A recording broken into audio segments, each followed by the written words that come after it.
Yeah, so Rebecca, it's funny because I was reading this book on the flight over. So I just flew in today, but I was reading this book, 50 Ways to Build Great Relationships. And one of the chapters I ended on was Release the Butterflies.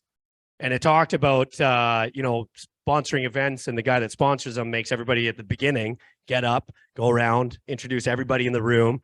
And he even does this thing where you do like the old kindergarten doors and windows thing where you link arms and everybody runs underneath. And then by the end of it, everybody loves each other. And it's all about just risking yourself to get outside your existing boundaries. So it was really awesome for you to put that in there right as I finish that. But the point and the moral of it was the risk. Putting yourself at risk is the only way that you're going to get out of the spot that you're in.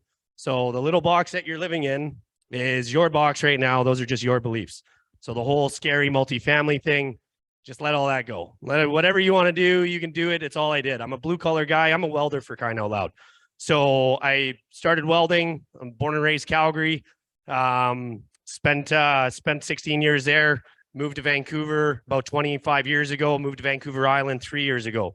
I bought my first house when I was 21, which was 19 years ago. 7 years ago, I started buying apartment buildings and renovating those.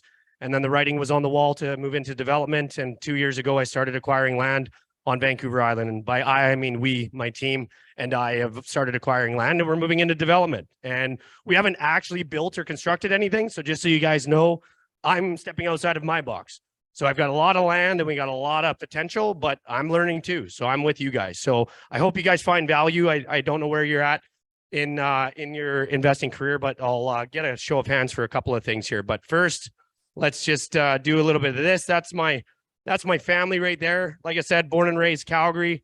I've got my beautiful wife, Sherry, and I've got 4 kids, 10, 7, 7, and 3. Yes, there's twin girls in the middle of a couple boys there. And they're my everything. They're why I do it all. And it's pretty exciting. I'm away from them right now, and they're missing me much. So can't wait to get back to them. But that's why I do it.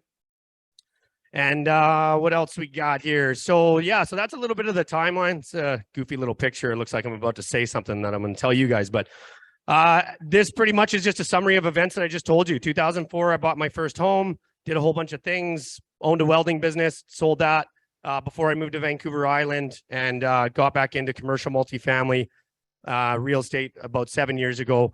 We have bought and acquired and renovated 10 apartment buildings for a total of approximately 300 units inside of about a 5-year period. And then we've acquired approximately 170 acres of land on Vancouver Island as it stands today. So there's a bit of a picture of some of the stuff that I've done. We've bought those buildings, either renovated and sold them, or we still own them in the portfolio. And then we've got some land acquisitions in there as well. So we've got master plan communities that we're doing. We've got 6-story multifamily buildings. We've got residential subdivisions. There's a couple of everything in there, but you can have everything in the world you want if you can help as many people get what they want. And that's the gift of giving. That's just giving back. That's giving what I have been graciously given the opportunity to do. And it's all about that paying it forward. That's exactly why I'm here. So like I said, I hope you guys find value, but always remember that there's somebody that can learn from what you're doing. And there's someone that's willing to teach you what they have learned as well. And so I'm an open book. I'm very transparent. There's nothing special about me in any way, shape, or form. I am literally a blue collar welder that rides dirt bikes on my property with my kids. And I just happen to be developing real estate on the side. So we're all just people. So keep an open mind. That's a big one. I didn't get here with barriers. Just understand that the barriers are all within your mind. Just let it all go. You can do anything in the world. And this is your tribe, making the most of it. So this networking event, this is great. People underestimate the power of networking. Just by a show of hands, who's done a multifamily deal in here? Okay. Who hasn't done a multifamily deal in here? Who's looking for money to do a multifamily deal? Everybody look around. Who has money to invest in a multifamily deal?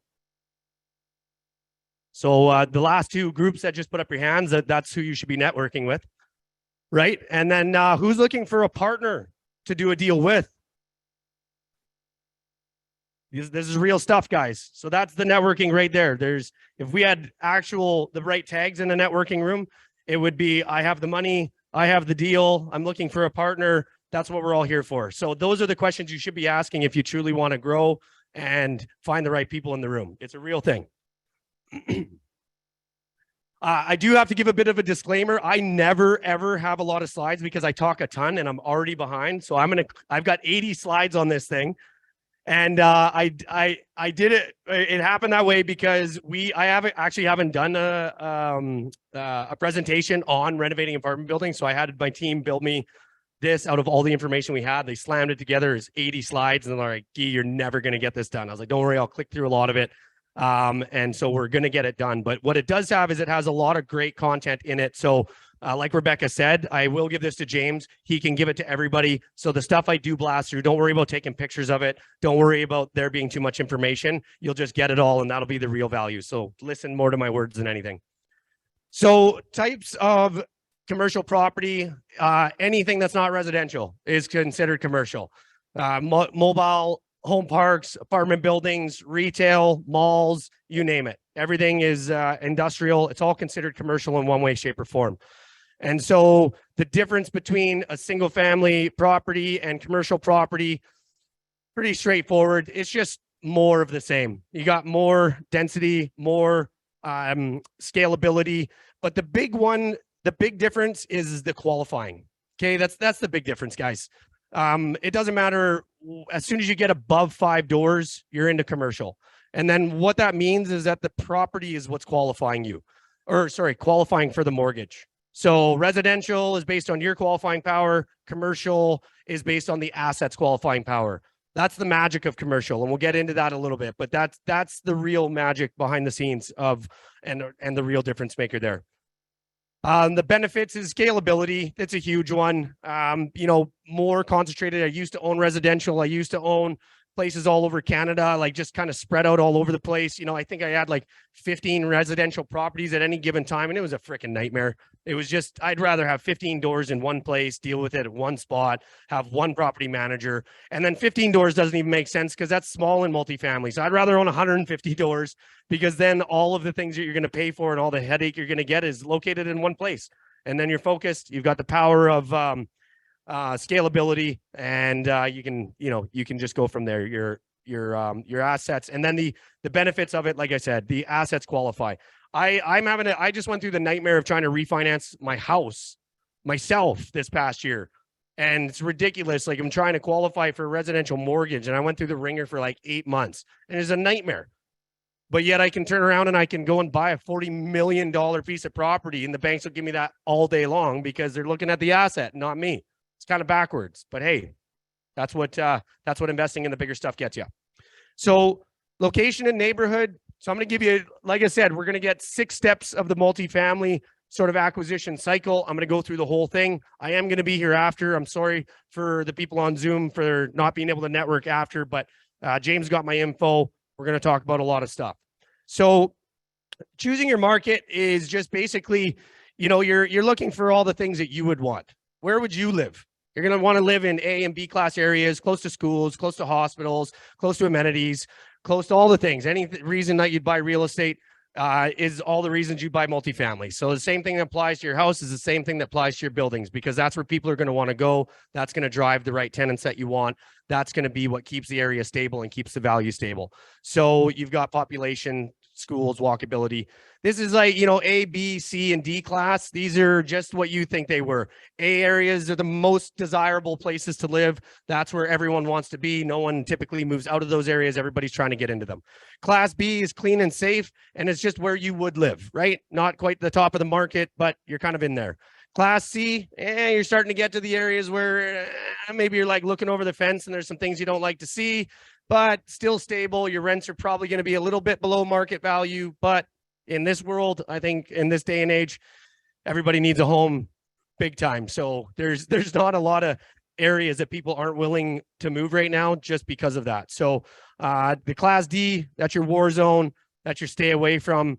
A lot of those areas though, you got to look for the growth opportunities because that's where a lot of the areas are being developed because of the lack of housing. So there is a huge push more than ever for density in areas that have the potential to grow. So when I say this stuff, I love the C and D class stuff in the A and B class areas, of course, but I'm also a developer. So I'm actually looking forward into the future as to where the growth is going to be. And those might be some of the best opportunities that you're going to see right now. Property rating, pretty much the same. Class A is built in the last 10 years, Class B in the last 20 years, Class C built in the last 40 years, very dated, noticeable deferred maintenance, and Class D are the shacks and the old stuff, which is probably going to need the most work out of anything. We have specialized in acquiring C and D class assets because that's got the most value to add to it. So if you're buying A and B class stuff, typically you're buying stabilized assets where there's not a lot of room to grow. You're just buying them already stable. That's where you're going to get people buying just to have their money parked in a safe place with stable income. But there's not going to be, like I said, the growth is long-term. C and D class, that's where there's value right now. That's where there's upside. That's my jam. And it better be yours too if you want to make it in this business. Stabilized versus value add. Just explained it. So stabilized properties are fully leased. All the renovations are done. It's got the longest remaining economic life, which for those of you who don't know, that's what mortgages are based on, is the remaining economic life of an asset. So if you have a building that is in shambles, like a 40-year-old building that needs a ton of work, a bank is probably going to give that like a 10 to 20 year remaining economic life. And then what that means is that they will only amortize your loan to a maximum of 50% of that, typically. Sorry, not 50. It's about 75% of that. So if it's a 20-year remaining economic life, they're only going to give you a 15-year amortization. Well, that sucks. That doesn't work because the cash flow just wouldn't work. So what we do is we buy those under construction loans, and then we'll do all of the renovations on all the capital upgrades to the building. And then when we're done, the bank's like, oh, you just put all this money into it and all the deferred maintenance is done. Now we're going to give it back to a 40 to 50 year remaining economic life, and we'll max out your amortization. So that's where the value add properties do their thing.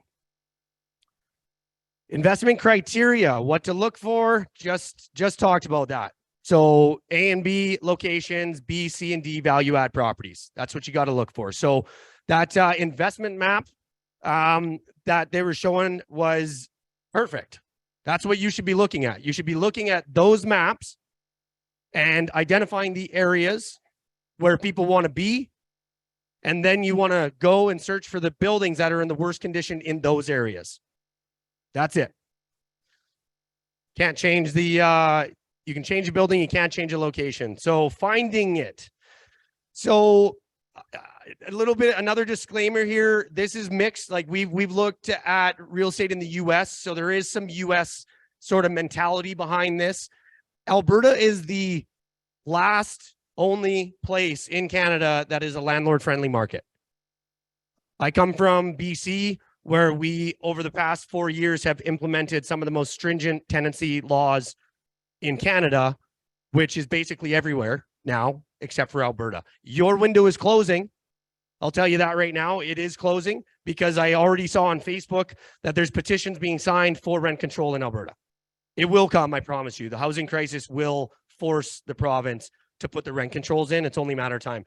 You guys are sitting here cheering and celebrating for this gentleman who just had a lineup of people pay $1,600 for 3-bedroom, 2-bath, 3-bed, 1-bath townhome.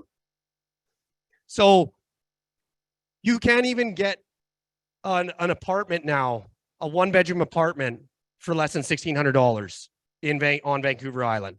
And you can't even find them.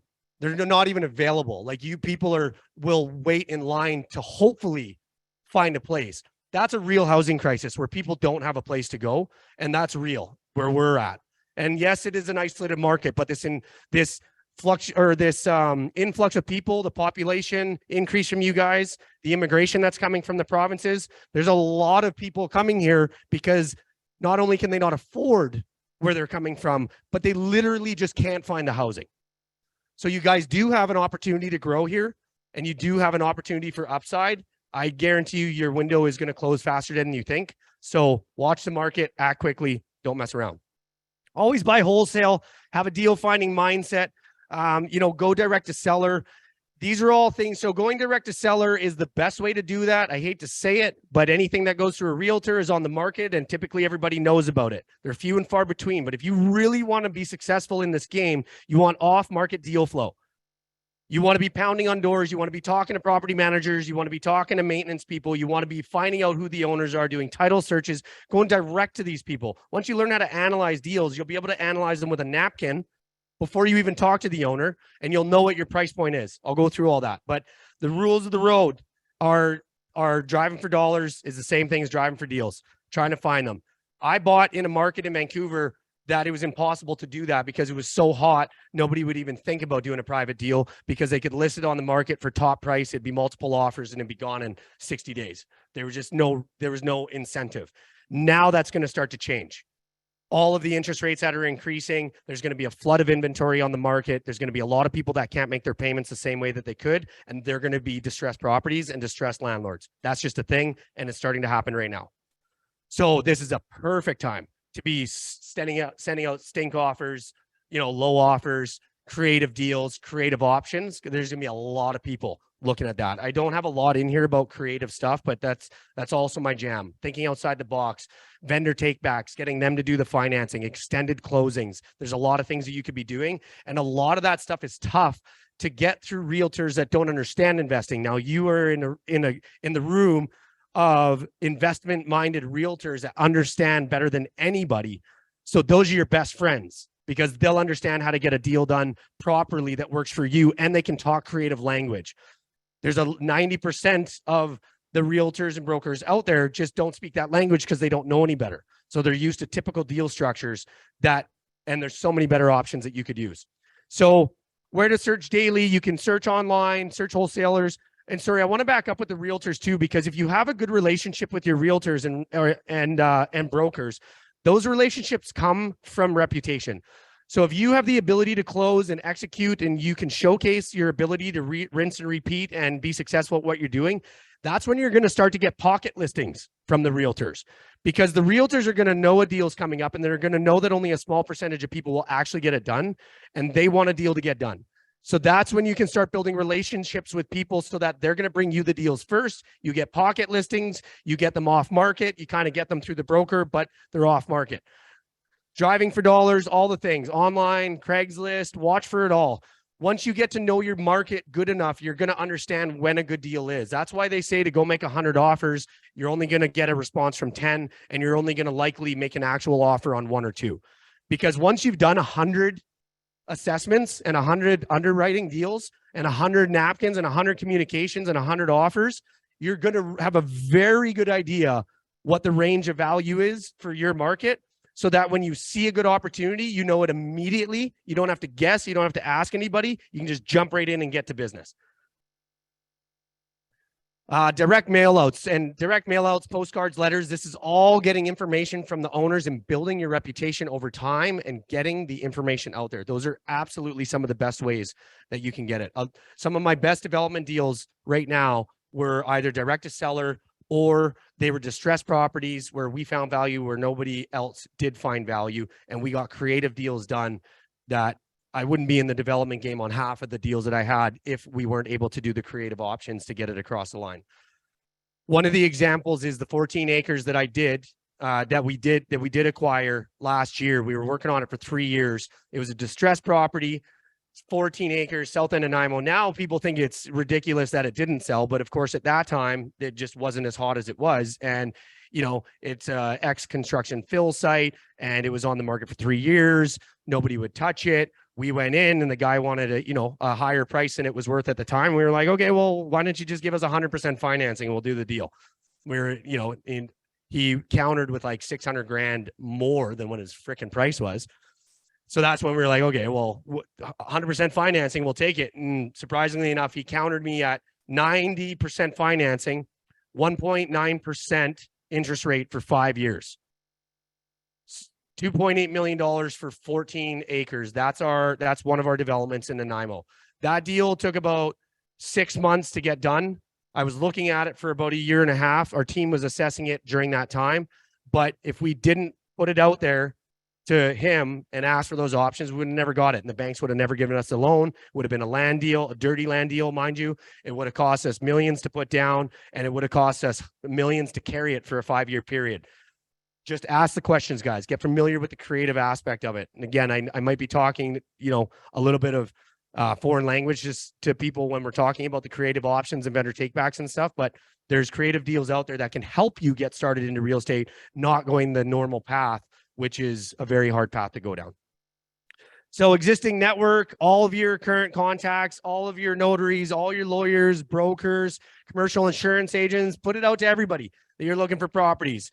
Your existing network is bigger than you think, and there's a lot of people that know a lot of people. So you start putting out there what you want, put it in the universe, you're going to find what you're looking at, or you're going to find what you're looking for. Email marketing. So the hook, hook, line, and sinker. This is just email marketing. Hey, I have X amount of dollars to spend. I'm looking for X amount of units, multifamily in this area. Who knows anybody that's got buildings? Blast it out. Apartments, B class, put your criteria in there. And then the sinker is you're going to offer people equity or finder's fee in the deal. You find me a deal, you bring me an apartment building, I'm going to pay you, or I'm going to give you equity in the deal. That's pretty sweet. There's a lot of people here that put up their hand for a lot of different reasons. And I guarantee that there's a lot of people in here that know where there's a multifamily building for sale, and you just have to find it. So do the work, do the legwork, roll up the sleeves. So figure it. So this is where we get into the math. How we doing, Jennifer, on the time there? Am I doing okay? Think I'm good? Good. So figure it. Preliminary evaluation. So this is where I talk fast and numbers work really well and fast in my head. So I might get a little bit, I lose you guys a little bit. I'll try and keep it as simple as I can. But the preliminary evaluation is obviously the most critical, but you're looking for the, property specific. You want the financials, you want the unit mix, you want the current rent roll, and then you're going to use that information to calculate ultimately what you're willing to pay or what you're able to pay. I'll get into that a little more because there's some math coming. Location specific, same thing, preliminary evaluation, do your due diligence, get all the stuff. If you want to know what a due diligence list looks like, just ask a mortgage broker to qualify you for a multifamily building, and they'll send you an email with like 50 things that they require, and you'll understand pretty quickly what kind of due diligence there is, and that'll be your list. There's a lot of stuff, so you'll know very quickly. But you really, it's really, you just boil it down to, and sorry, I'm getting ahead of myself. It's going to start talking about some numbers, but you're boiling it down to what the current expenses are. You have to know that on the building, and then you just have to know what the current rent is. And then ultimately you just have to know what the potential rent is in the building. So that's as simple as it gets. I can assess a building in like less than 30 seconds, and I'll teach you how to do that as soon as we get to that slide. So the process map, snapshot analysis, you're doing preliminary Proforma, which is literally a napkin. I have not done a deal that did not start on a napkin. Submit an LOI to the owner. We don't typically do this in this market. Again, that's more of a US thing. It's definitely an off-market thing. Brokers, realtors will never accept an LOI because it's a non-binding contract. But an LOI is just, hey, I'm interested in your property. Here's the terms and conditions. Here's the price I'm willing to pay. Do you agree or do you not agree? It's just like an agreement in principle, just to make sure that you're not wasting your time. Right. And especially if you're sending out stink offers and stink bids, you're going to get rejected a lot. So getting a lawyer to draft you up an offer and a contract, or getting a realtor involved in that minutia, is what wears everybody down. Here's an offer, take it or leave it. Great. You like it. Then you go to doing some light due diligence. And then if you like it beyond there, you're going to get your purchase agreement in place. And then, of course, after you have a purchase contract in place, then you're going to start the heavy due diligence. Heavy due diligence starts to cost money. So it's like residential times 50. So you're paying for a lot of stuff. You're paying for geotechnical, in some cases, depending on development. You're paying for environmental. You're paying for the construction assessment. You're paying for the appraisal. There's a lot of things in the background that you need to know. So you got to be ready to write those checks. But of course, before you do any of that, you just got to know if you got a good deal or not. So assessing the deal is definitely the most important. So you need to know the unit mix, market rents, quick expense ratio, after repair cap rate. I'll get into that. Renovations needed, etc. Does anybody in here know what a cap rate is? Does anybody not know what a cap rate is? I'll boil this down as simply as I can. A cap rate in its very essence is if you paid cash for an asset, cash, no bank financing, the cap rate is how much return annually on your investment you're going to get. So if you pay $1 million for a property and it makes $100,000 of net operating income, that is a 10% cap rate. And I'll just let you know that if you ever find a 10% cap rate deal, get my information at the back, give me a call right away, and we'll get something done. You'll be my new partner. Cap rates are something that the banks use to value assets. So when you start adding mortgage, it gets more complicated, but ultimately areas will have cap rates, and typically the closer to a core you are, the lower the cap rate is, which ultimately means the less money that asset is paying you because it's typically higher in price. So lower cap rates are bad, higher cap rates are good. That's pretty much as I want to get into that because it'll start blowing people's heads up. Quick snapshot analysis. So here's an example, right? You got occupancy 100%, you're projecting it out. So monthly rental potential income is $70,000 a year, let's say. The gross annual income is $840,000. You then subtract off the expenses. In this example, it's a 50% expense ratio. And then you're left with a $420,000 net operating income. So that's the income that you receive from the asset after all the expenses are paid, not including the mortgage. So in this particular case, you would be, if you bought that asset at a 10 cap, and if you'll notice, that's 51 bedroom units and 52 bedroom units. So that's a 100-unit building for 4.2 million. You can clearly tell some of these numbers are a little out of whack, but you get the point. If you change the percentage to a 5 cap, that doubles the value of the property. So that would turn this property into an $8.4 million property. And that's how the cap rate kind of affects it. So all you're looking to do really in an assessment is look for the potential revenue that it can create. Then you're going to back off the expenses. And then you're going to get your net operating income. And you're going to use the cap rate that is typically defined by the area, which you can get from a broker. Certain areas, like I said, have different cap rates. That will then determine what your maximum potential value on that building is. And then you can use that number to work backwards on how much it costs you to buy it, how much it costs you to work on it, and you can work the math that way. So again, this is just more of the same stuff, and I don't want to get too much into it. So here's an example. Here's an example, a prime example of what I would do when I assess a building. So I would look at a building, and I would let's say it's a 20-unit building, okay?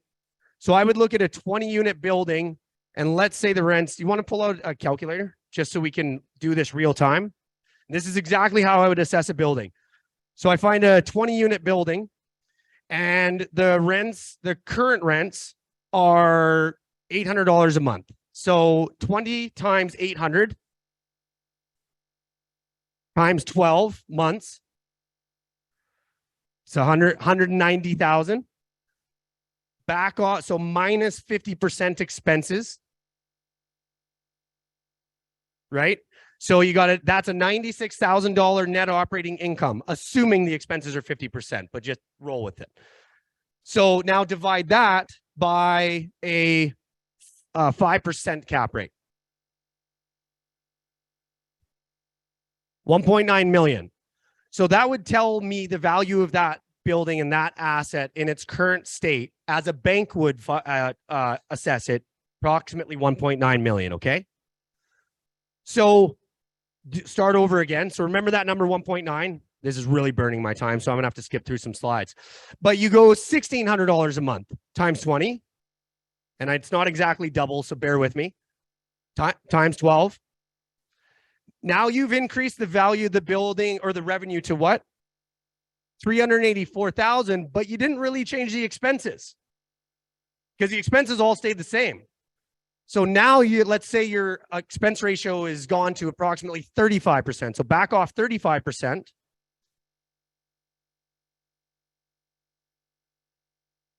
And now divide that by the same 5% cap rate, because that's your new NOI. So divide that 134,000 divided by 5%.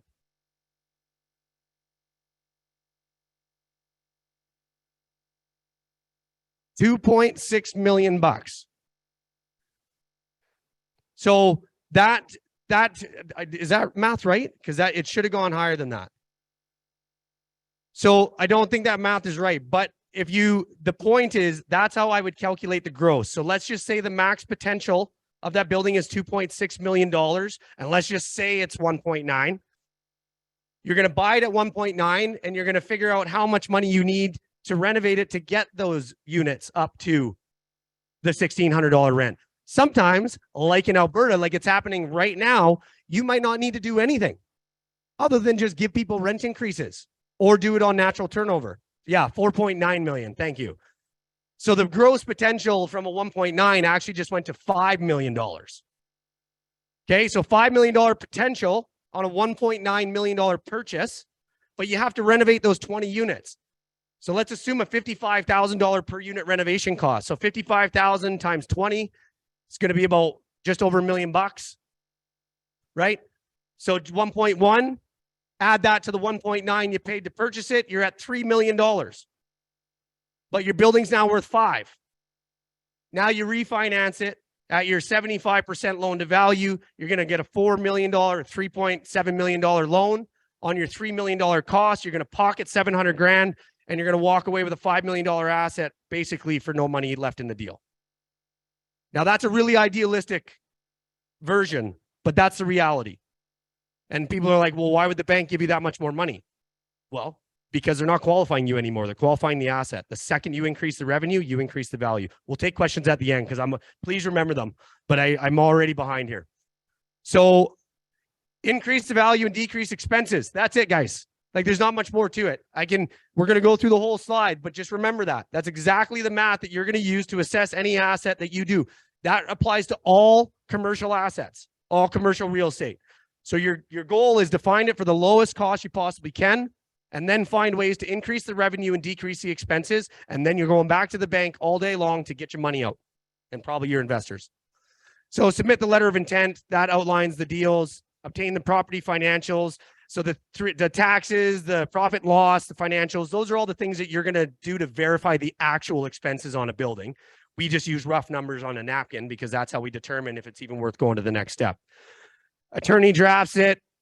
You get the contract, you get the heavy due diligence. That's when you start paying the money. So you think if you've got an asset at 1.9 million bucks that you know can be worth 5 million, if you put 1.1 into it, even if you put a little bit of a buffer on there, you're still doing pretty good. Now you're like, okay, I'm willing to spend 50 grand in due diligence to make this deal work. And I promise you, if you find the right deal, the investors will find you. So then you're on to funding it. So it all sounds nice and easy, but how do you get a $5 million loan from the bank? Well, like I said, it qualifies the asset, not you. However, the caveat to that is that they still want to make sure that the person they're giving the mortgage to is capable of operating a commercial asset. They also typically want to make sure that you have enough net worth to cover approximately 20 to 50% of the loan amount they're going to give you. So in the example I gave you, $5 million and you're refinancing for 3.7, let's just say worst case scenario is 50% of that. You got to show a net worth of $1.8 million. And let's say that you've never managed a multifamily building before. And let's say that you've actually never done construction and renovation. So they're like, you can't do anything that you just said you could do. What do? Like, oh, darn, there's your little box. Go home. Game's over. You're not doing multifamily anymore. Wrong. You get partners that have the net worth and that have the experience of operating buildings and that do construction. You get those people to sign onto the partnership documents. Boom, your deal's done. That's what the banks are looking for. Just your ability to execute the plan that you put in place. So I had to do all of that. I had to go and get partners. I had to bring people in. No one would give me money at the beginning. I had to leverage my house, put a second mortgage on it, put my, roll the dice, risk everything you got. Welcome to the game, guys. And I do it all over again every single time I get into it. I'm going into developments now, so the game's just getting that much more crazy. But now I'm gonna have to start to pay people with big net worths to come and sign on the paper. But they're gonna want to know that I'm gonna protect them. So again, it comes to the experience. Who are the people that you're doing business with? So that's where the sponsor comes in: net worth, liquidity, experience, private investors. Start getting the people involved: private lenders, investors with money, people with capital, people with qualifying power. There's a lot of those people out there that are not going to lift a finger or interested in lifting a finger to do the work. They just want someone to do it for them.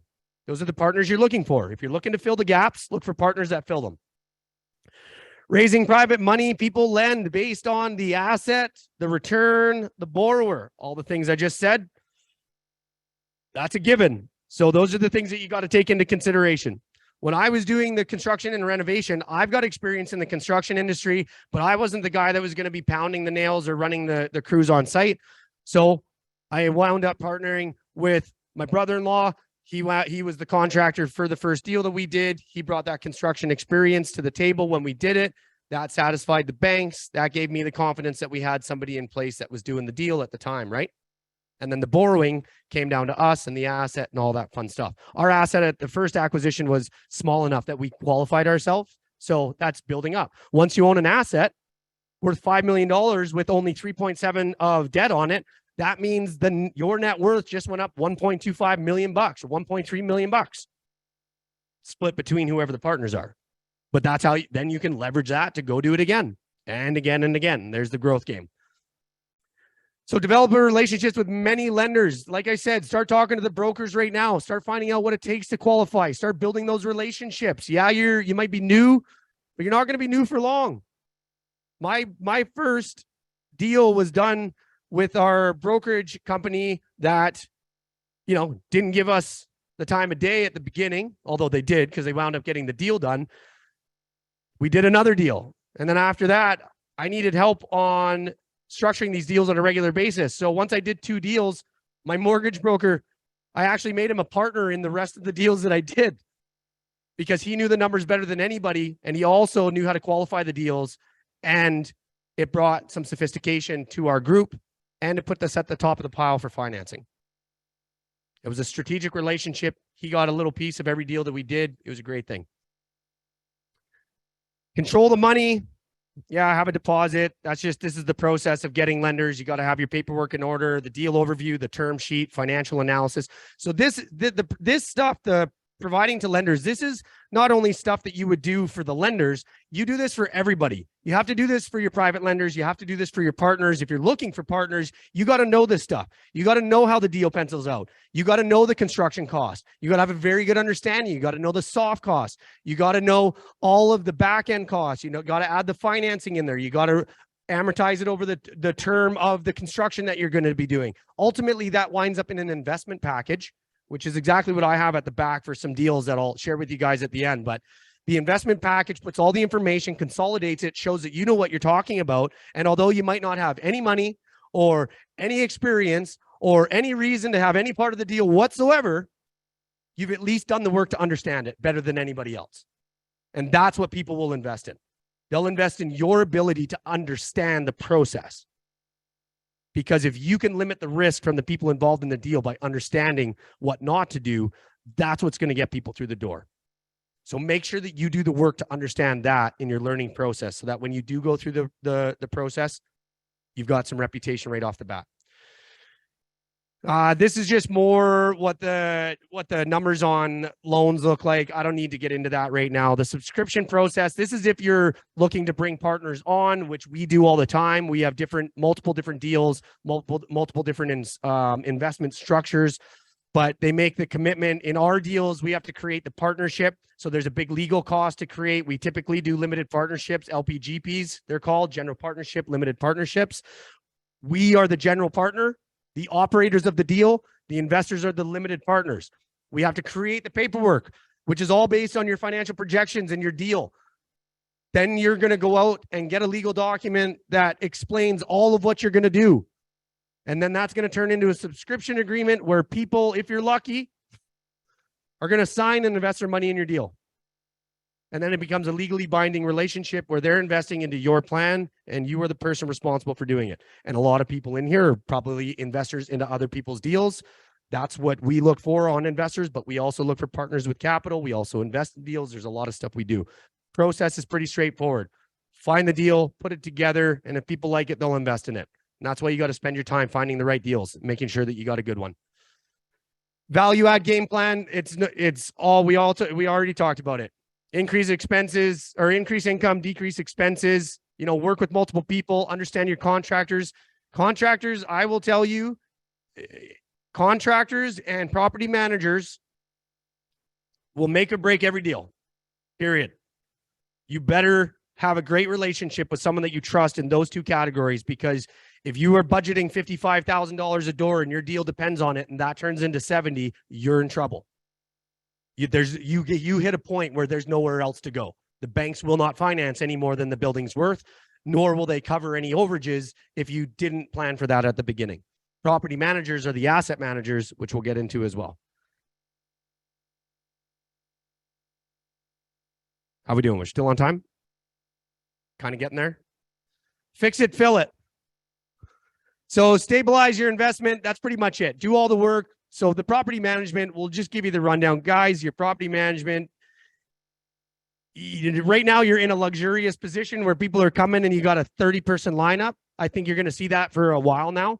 So utilize that to your advantage to pick the top of the pile. That's actually, that's one of the issues in our market, is that everybody is a good tenant and 99% of them are getting turned away. Professionals, families, dual incomes. People want professionals with no pets, no kids. It's just what it is. Nobody else makes the cut. It's unfortunate and it's a sad thing. But qualifying your tenants, your background checks, your security checks, those are absolutely, credit checks and security checks are absolute number one priority. We used to not do them. I'll never do it again. Those two things are a true indicator of whether or not someone passes the litmus test right away. Maintaining high occupancy, that's a given. Qualifying deals, not going to go through that right now. We already talked about it. Fix the building first, fix the tenant second. So if you're renovating a building, of course, you're trying to improve typically the demographic and improve the quality of the tenants that are in the building. So making the building more attractive first is a key part of doing the business. We always did the exterior, the doors and windows, and the common areas number one, because that's the first thing people see. And then that's what's going to start to attract people and give them the willingness to pay more rent. Improve all the amenities, of course. Income verification, credit check, length of the lease. That's just setting the lease in terms. Those leases are money. So in my world where there was rental restrictions, you couldn't just give someone an eviction notice. We don't do that anymore in British Columbia. I don't do it morally because people just literally don't have places to go. If you're giving someone an eviction notice here, they can walk next door and find a place immediately. In our world, they're on the street, and that's a real thing. But the buildings still need to make sense, and the model still needs to make money, or the business just doesn't work. So what we did was negotiate with tenants. You would negotiate with them in advance. Hey, your rent is $800. How about we increase it to $1,200? And we'll invest $30,000 of renovations into your unit. And you can be in a nice, safe, clean place to live that's still under market value. Are you willing to do that? And we've actually even gone into it. I don't have this in here, but we actually gave people like an option list. It was a tenant upgrade plan. And it was just their option. If you did, great. I'd go to a building and I'd solicit every tenant before I even bought it. That's tricky to do, by the way. But I would get their opinion. Do you guys want this or not? You want a better place to live? Do you want to improve the quality of life? Do you want better management? Do you want a nicer building, a pride of living? Most people do. It's just getting them to an income range that works for you and them. It's a win-win scenario. But the second I got all those leases signed, I got them from 75 people or 75%. That immediately increased the value of the building on paper with the new revenue. Now, you still had to do the work and then season it for a year before the banks would actually take that into consideration. But the second I had those lease agreements in place, that's a binding contract. And I knew then I had a set amount of what the building was going to be worth. And I knew what that was before taking the risk. A lot of creative stuff I do. We don't have time for that. But we do it all morally, and that's the important thing. So during renovation, you want to make sure that your building has all the efficiencies. This goes back to reducing costs, low flow, toilets, water fixtures, all the little bit counts. Expenses have skyrocketed. They've gone up about 300% in the last 5 years. So expense ratios that typically were around 30% on the buildings, now they're actually, you would look for buildings that had a 50% expense ratio because you knew that you could reduce it to 30. Now, 50% is the normal. Like our buildings are operating, and we're doing as good a job as we can. They're operating at like 40 to 45%. And it just sucks. And there's nothing you can do. And we're at rent control. So we can only increase. I think we're allowed now 2% annual. So there's a little bit of a disconnect. You can see the issue. Big expenses, vacancy and turnover. Those are all a thing. So the flip it part. So the flip it is if you are going to flip it, and you can flip it. So the goal is to hold, like we want long-term portfolio. That's how we build our net worth. That's how we build the value of our organization. That's how we use assets to go buy more assets. So that's our goal. So what you want is obvious, and CMHC is a huge, huge part of the market right now.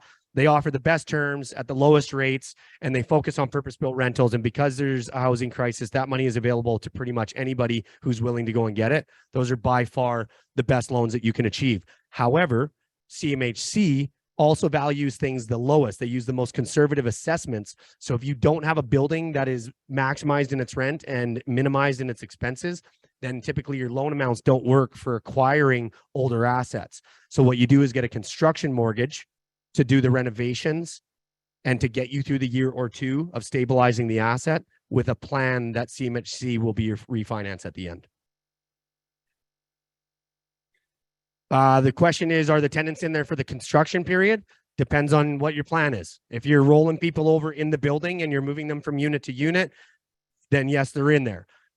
Back in the day when it was serving eviction notices for massive renovations and major renovations to the building, then no, we had vacant buildings or we had pockets of vacancies and we rotated people around.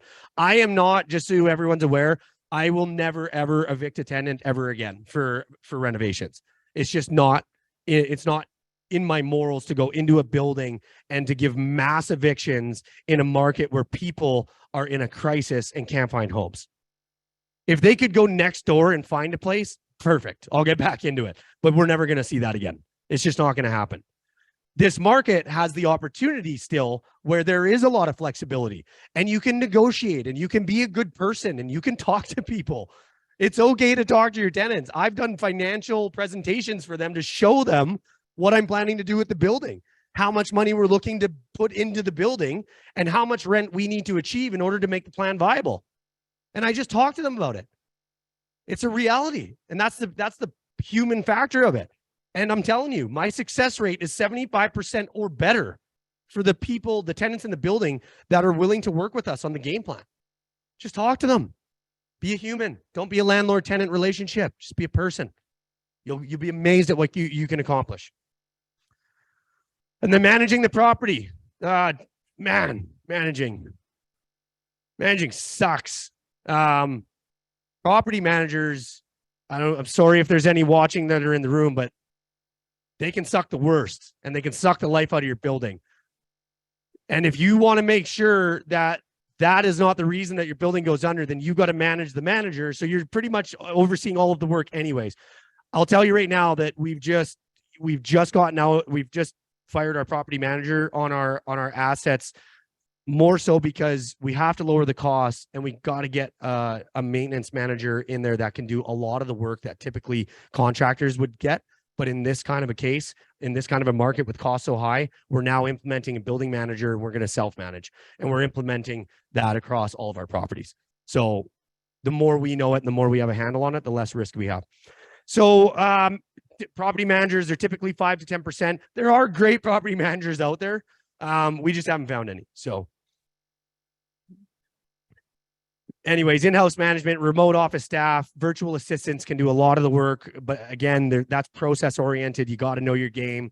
On-site manager, I believe, is the best way to go. My dad actually is the maintenance manager for one of our assets on the Lower Mainland. You know, he's there. We can trust him. He's reliable. And at the end of the day, you can't ask for much more than that. But we manage him. We have the processes in place. So we manage the administration on the back end. Don't ignore your property. I'll tell you, like, I don't walk through my properties enough, but you got to be on it. Keep the good ones, sell the rest. It's pretty straightforward. If you have some distressed properties, good time to get out. 2 separate deals. Be prepared to double close. Yeah, double close. That's kind of a complicated thing. But if you're looking to renovate a building and then flip it, a double close is if I have it under contract and then I'm doing the work to increase the value, and then I have another buyer that wants to buy it from me. You can do a double close, which means you technically close on the same day. You close your agreement with the seller and you're simultaneously closing a deal with your potential buyer. You never actually even own the asset for more than it takes to process the paperwork. That's a double close. So again, that's if you're flipping the property. That applies to any property you're flipping on. So what are we working on? We've got some projects in Duncan, BC, 2 multifamily building sites. It's likely going to be about 80 to 100 units each building site. We're currently rezoning that property. It's in the high density zone in the area, 150 acre subdivision. That's a residential subdivision right in my backyard where I live in the Cowichan Valley. Nanaimo, we've got a 6 acre industrial site that we acquired right beside that 14 acres. That's days away from a development permit. We're going to build 170,000 square feet of industrial. It's crazy. Never thought I'd be doing that in the next couple of years. Shovel ready next year. 14 acre bare land. That's going to be 350 purpose-built rental units. That's a master plan that we're doing right now. That's going to be a mix of townhomes and apartment buildings. And then we've got actually a development in Saugeen Shores, which is a 2 acre development that is also going to be used for purpose-built rentals. Raising capital for that as well. We're looking for investors on multiple of these. So if there's people that are interested in learning more about the stuff that we're involved in, you want to be involved in Vancouver Island, anybody that invests in us gets the open curtain. You get to see everything that we're doing. You get to learn from what we're doing. You get to ask all the questions. You get to see what it's like to be an operator. Future projects, you can check us out, topdowninvestments.com. You can see all of our projects on there. You can see our investment packages on there for those of you who want to know how to pitch your deals and what information that you need to get ready for. You'll see the information that's in there, but also you'll find out more and you'll stay up to date with the stuff that we have coming up. Those are some of the projects.